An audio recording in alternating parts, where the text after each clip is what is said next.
바이든이 되면 더 치명적으로 작동할 수 있다 라는 게 인드라 분석입니다.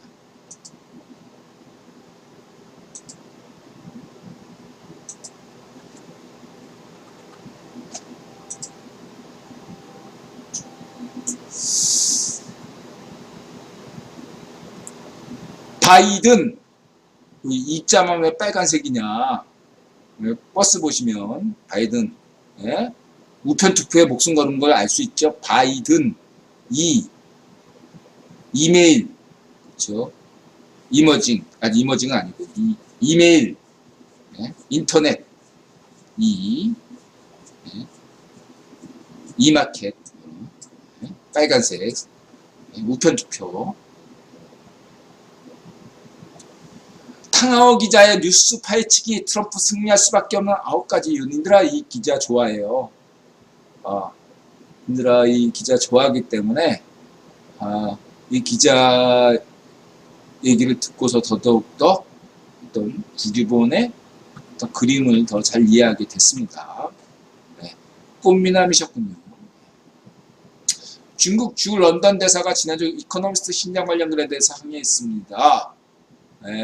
인공지능 번역기계를 돌려서 보아주세요. 웃겨요. 웃겼습니다. 진짜로. 이렇게 항의했군요. 이코노미스트지에 대해서 중국에서 자신들이 얼마나 신장 위구르에 대해서 인권을 생각하고 있는지, 서방 언론들이 얼마나 중국 인권에 대해서 가짜뉴스를 퍼뜨린지에 대해서 항의를 했군요.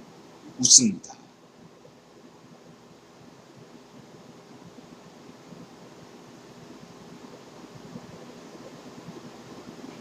중공 특권층이 누리는 성상철 회춘 프로젝트.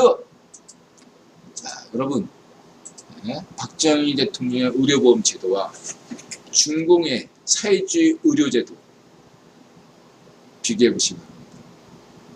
세상에서 미국인들조차도 높이 평가하는 박정희 대통령식 한국의 의료보험 제도. 반면에 중공식 사회주의 의료제도. 이게 공공의대하고 어떻게 연결되죠? 공공의대 발상. 공공의대 발상과 이 중공 사회주의 회춘 프로그램 보세요. 이게 자유파시의 실체인 것입니다. 모든 게 공짜야. 자기한테는.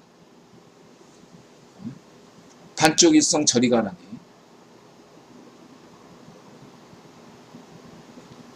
중국의 의료 부분의 투자가 한마디로 중국 시민들에게 투자되는 것이 아니라 동탁의 미호성처럼 동탁 자신과 동탁이 총애하는 삼천궁녀들을 위한 궁녀지. 이게 관료야? 궁녀지. 동탁과 삼천궁녀, 시진핑과 삼천궁녀, 그 사람들만을 위한 의료보험이다.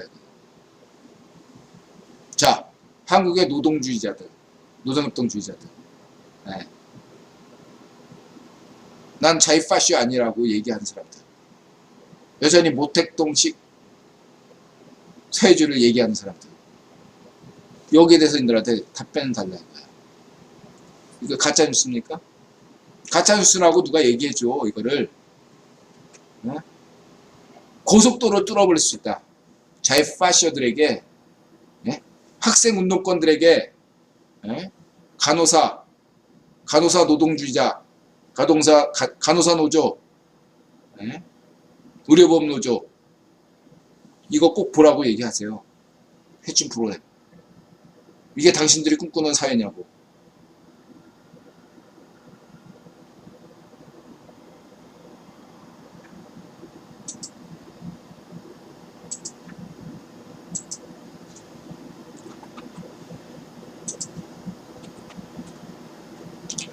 이건 뭐 환일현상. 엔트그룹 구미맥불 투자발 알리바바가 좀 주가 떨어졌죠. 구국펀드, 캐나다 연구펀드, 사무투자전문회사, 실버레이크, 워버그, 핀터스, 칼라일 그룹. 칼라일하면 데이빗 루벤스타인, CF를 의지하고 대록주 황제의 책사, 제너럴 애틀랜틱 등이다. 뮤추얼 펀드 관리사인 프라이스 그룹, 블랙록 피델리티 투자는 2억 달러에서 5억 달러 정도 투자했다. 사무 투자 전문 회사인 KKR은 투자를 고려했으나 최종적으로 하지 않았다. 엔트그룹, 알리바바, 상하이, 방. 엔트그룹 상장이 중지당했습니다. 이에 대해 좀 괜찮아 보이는 중국인의 분석을 올리겠습니다. 님의 국위 없는 시각으로 본 분석을 기대하면서 인공지능 번역글을 수정한 것입니다. 2부로 나뉘겠습니다. 엔티파이낸셜의 상단 분양에 대한 궁극적인 추측. 오늘 밤 빅뉴스가 있었습니다. 엔티파이낸셜은 주식상장을 잠시 중단했습니다. 중국은행 규제위원회, 중국증권규제위원회, 외환국의 공동으로 엔트그룹 실제관리자인 마윈, 징시양동 회장, 후 시야오밍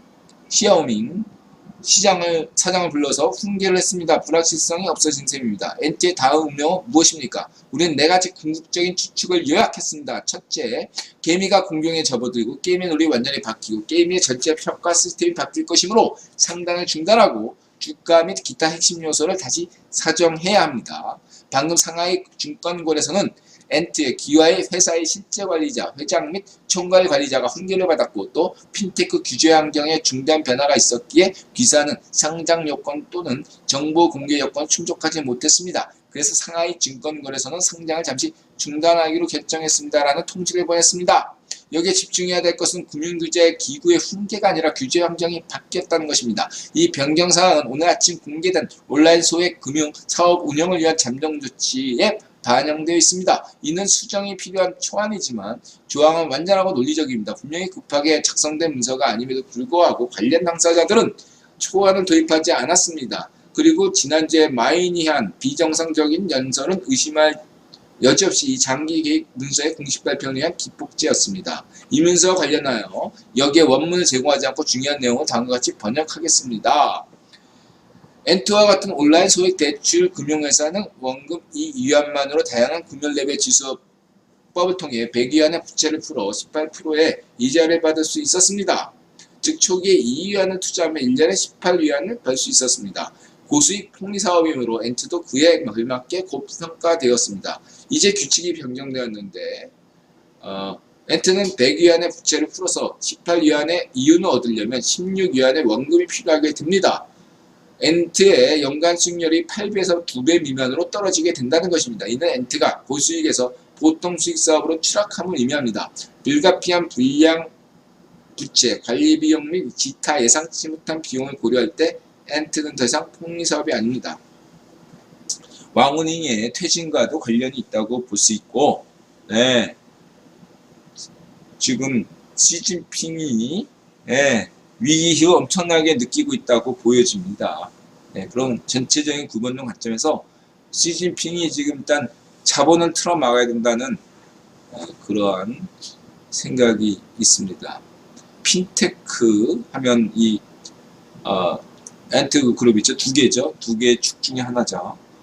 그 다음에 유일한 질문은 마인이 언제 이 문서의 존재를 알고 있었나 하는 것입니다.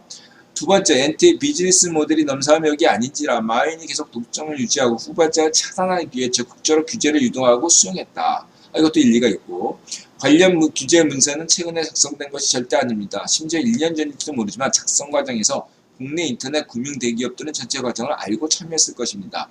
마인의 연설은 화풀이가 주된 목적일 가능성이 매우 낮습니다. 연설 내용은 마인 자신이 쓴 것이 아니라 작성팀이 배후에 있었겠습니다. 엔트는 관련 규제 문서가 가까운 장래 공개될 수 있음을 이미 알고 있었고 연설은 협상일 가능성이 매우 큽니다. 이거 굉장히 똑똑한 친구예요. 이걸 쓴 사람. 간단하게 얘기해서 이게 시점이 중요한 거예요. 시점이. 이게 상장이 끝난 다음에 할 수 있잖아요. 엔트그룹 상장이 성공적으로 마친 다음에 이런 발표를 했다면 말하자면 빅히트처럼 공모가 주가가 이런 예가 많잖아요. 빅히트가 그랬고 그 다음에 사우디의 아람코가 그랬잖아. 아람코. 구기본은 고가에 상장시킨 다음에 추락시켜요. 그 다음에 사들이는 방식을 취했단 말이에요. 근데 이게 지금 이게 상장이 끝난 다음 했다면 이 과정을 거치면 고스란히 중국의 개미의 돈들이 그대로 털리는 거거든요. 예. 작전에 의해서 털리는 거게 돼. 예.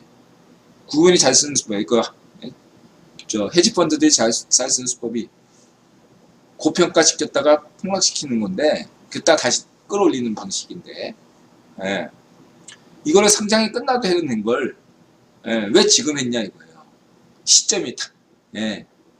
엔트 상장을 잠정 중단한 것은 일종의 간을 보는 거죠, 시진핑이. 예. 나한테 자꾸 불이익을 주면 나도 이렇게 이런 수단이 있다. 예. 라는 것을 보여줄 수 있어요. 인드라 볼 때는 엔트그룹의 상장 자체는 막을 수 없다고 생각해요. 시진핑이가. 예. 저는 그게 확신합니다. 인드라가 얘기했지만 중국의 금융은 시진핑에 있는 게 아니라 국유은행이 있거든요. 예. 시진핑이 할 수 있는 것은, 예. 상장을 잠시 중단할 수 있는 정도, 이 정도는 줄 수 있죠. 예. 근데 그것도 잠정 중단도, 예. 일시적인 것 뿐이지, 예. 선거에, 미국 대선에 임해서, 예. 자기가 시위용으로 한 것 뿐이지 진짜 그렇게 한다고 볼 수는 없습니다.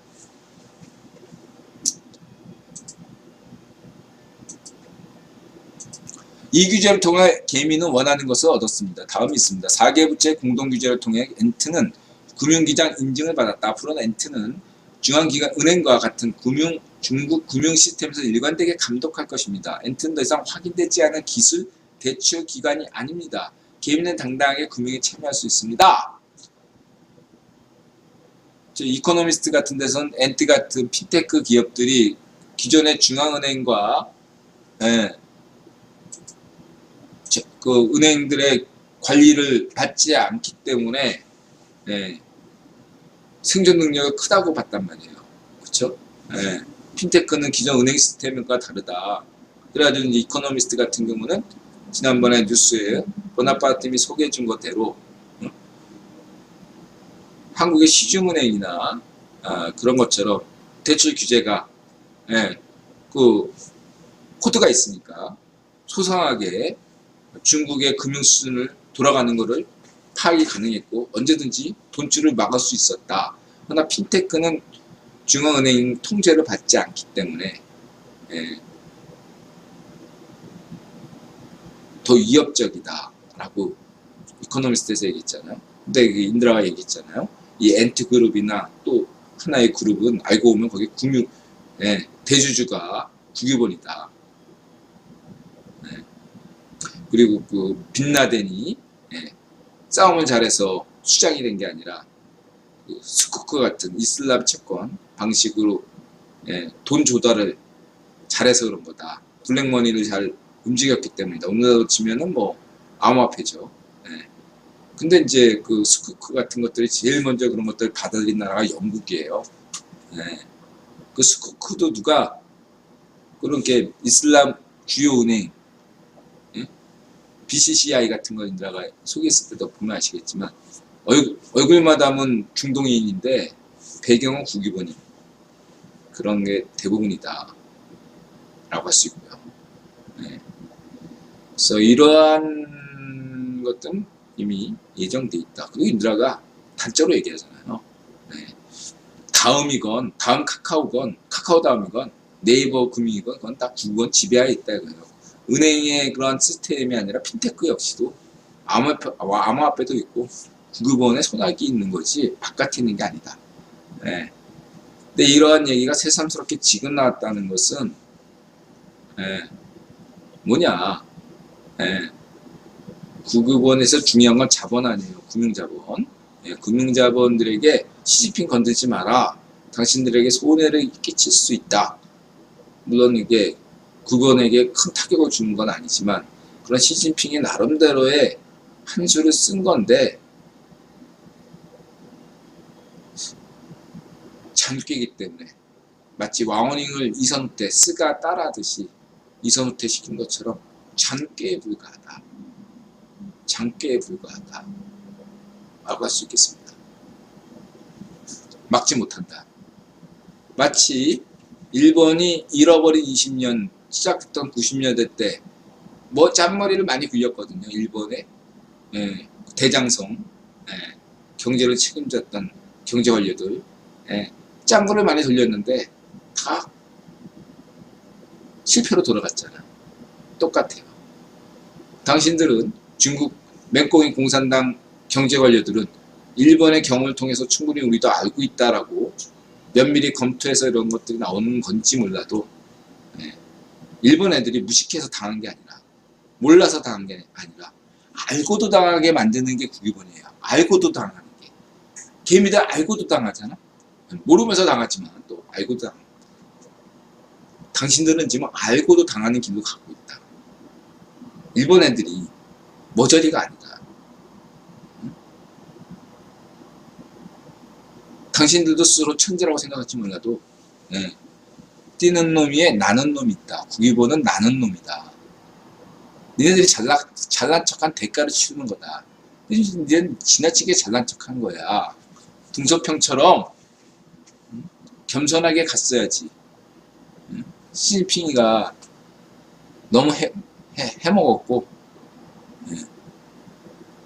중국 역사, 중국 공산당을 포함한 근현대사, 고대사부터 근현대사의 시진핑은 동탁 같은 인물로 역사책에 쓰여질 것이다 라고 나는 확신합니다.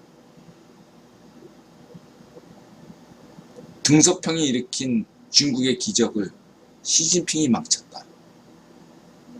역적 시진핑이 중국 시민을 굶어 죽였다. 이렇게 기록될 것입니다.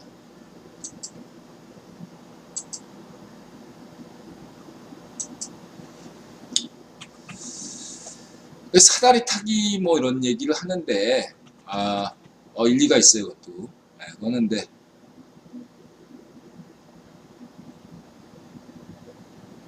전체 인터넷 소액 금융시장은 거대합니다. 천장도 큽니다.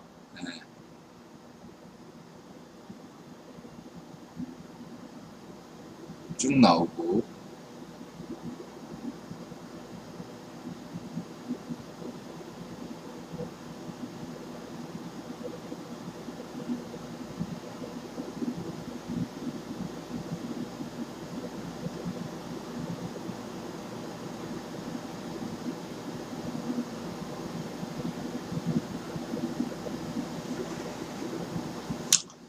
결론적으로 말씀드리면은 저 레버리지를 죽인 거 아니에요. 8배에서 2배로 줄인 건데 뭐 많은 그 중앙은행 비판에 보면 그 은행의 레버리지가 은행의 어떤 수익의 원천인데 그 레버리지 수는 줄였다는 것 그게 핵심이겠죠. 지켜봐야 되겠습니다. 조금 더. 마힌드라가 볼 때는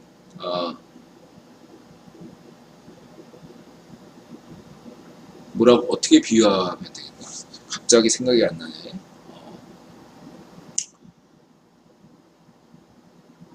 그러니까 아까 정치적인 관점은 이미 얘기했고 순수하게 경제적인 관점에서 본다면은 저런 규제가 그러니까 뭐라냐면 지나친 제약이라고 일단 저는 봐요. 지나친 제약. 왜냐하면 경제 모든 어떤 업종은 그렇거든요. 팔쪽 노면이 정권 때 이머징 마켓이 되게 돌아가지 않았어요. 옥션이다 뭐다. 그러니까 상거래에 대해서 온갖 혜택을 줬다고요. 일단 시장은 살아야 되니까. 일단 시장이 사니까 세금을 나중에 왕창 때려가지고 그래가지고 그때 상거래하는 사람들이 상당수가 망했거든요. 일단 시장은 살린 다음에 뒤통수 때리는 건 이미 필연적인 수순이에요. 뭐든지 그래요. 일단은 뭔가 이렇게 띄운 다음에 거기서 뜯어먹을 거 뜯고 그런 다음에 자기 편병은 다 망하게 하는 그런 수법은 늘 있어 왔던 것이고 수사스럽지 않은 건데 저게 지금 엔트그룹에 대한 금융 규제가 언젠가 있어야 될 사항이었지만 시기가 앞당겨졌다. 지금 당장 저게 실행되지 않을지는 모르지만 하나의 시진핑이 수를 쓴 거다. 정치적인 경제적인 목적보다는 정치적 목적이 더 강한 조치다 라고 충분히 이해될 수 있다. 그러니까 실리를 위해서 정말로 중국 금융의 미래를 위해서 한 결정이 아니라는 거죠. 이것이 경제의 정치화, 파시즘이다 이거죠. 정치적 사안을 경제적인 관점으로 하는 박정희 대통령식, 데비 록펠러식, 로스차일드식, 베어링식의 정치의 경제화 관점이 아니라 이것은 명백히 경제의 정치화, 민주화, 파시즘이다. 이런 관점. 정치적 계산이 앞서 있는 이러한 엔트 성장의 잠정 중단 조치는 인드라가 볼 때는 역풍이 불 것이다. 이런치 않게는 오래가지 못한다. 인드라는 그렇게 판단합니다. 상식적으로 생각해 보세요. 막 이제 돼가고 있는 시장인데 이코노미스트는 막 이 핀테크 이 기업들 엔트그룹의 미래 가치를 굉장히 높게 봤는데 처음엔 키워줘야지. 나중엔 꺾을 때 꺾더라도 좋게 꺾는 이런 모습은 경제는 타이밍인데 타이밍이 적절한가 여부죠.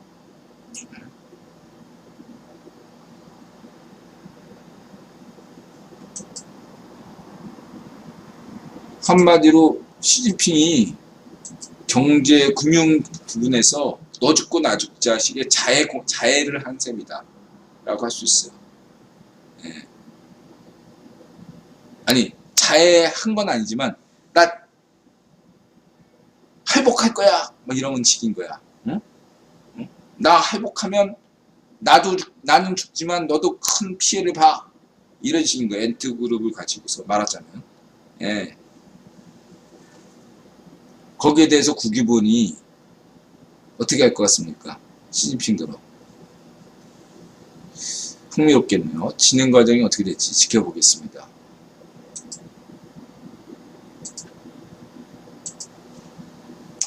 이번 주 시진핑의 종신재관한 행보를 다룬 이코노미스트 기사인데 그중 아래 글이 참 무섭습니다. 시진핑이 갑작스럽게 재중동포죠. 분인제. 아까 위에 분도 중국 관련 기사는 지금 다 재중동포 하시는 분이고 시진핑이 갑작스럽게 세상 뜨거나 쓰러지면 어떻게 될 거냐라고 물음을 던졌네요.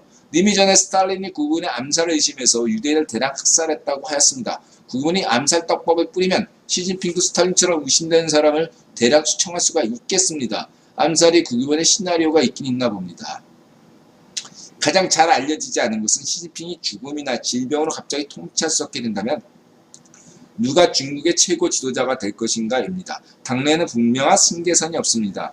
시 없이는 현재 25명 정치국 위원 가운데 다른 사람을 완전히 압도할 인물이 존재하지 않습니다. 충칭 남서부당의 젊은 지도자, 시진핑 후 차기 지도자 오랫동안 인정받아온 천명은 비슷한 사태에 대비할 충분한 이력이 부족할 수 있습니다. 시진핑의 갑작스러운 이탈은 중국을 정치적 혼란에 빠뜨릴 수 있습니다. 이코노미스트 기사는 바이든 대통령을 전제로 한 얘기죠. 트럼프가 만약에 재선한다면 아무리 트럼프가 자기 입으로 시진핑이 베스트 프렌드로 하지만 1기 트럼프 때와는 다를 거다라는 거죠. 그래서 왜냐하면 지금 저 위에 기사도 보면 1기 트럼프는 무역에만 초점을 뒀는데 2기 트럼프 때는 신장 위구르나 홍콩 문제도 다룰 겁니다. 트럼프가 돼도. 인드라 분명히 강조했죠. 반중의 조치는 더 강화된다. 트럼프가 되든 바이든이 되든. 트럼프가 1기 때는 무역에 관세에만 관심을 가졌잖아요. 그건 국유원의 어떤 전략 전술에 따른 것이라고 할 수 있고 2기 때가 되면 조금 더 강도 높은 프로젝트 계획대로 간다 라고 볼 수 있겠습니다. 트럼프도 중국 인권에 대해서 얘기를 하기 시작할 것이다. 트럼프가 재선이 돼도. 이렇게 말씀드릴 수 있겠습니다. 시진핑이 트럼프 일기 때처럼 꿀 빨고 있을 때는 아니라는 것이 확실하다. 이렇게 말씀드릴 수 있겠습니다. 트럼프가 재선돼도. 물론 바이든이 재선되면 시진핑은 일단 정권 교체가 이루어질 가능성이 크다. 보셔야 된다. 왜냐하면 시진핑은 바이든하고 안 친하거든요.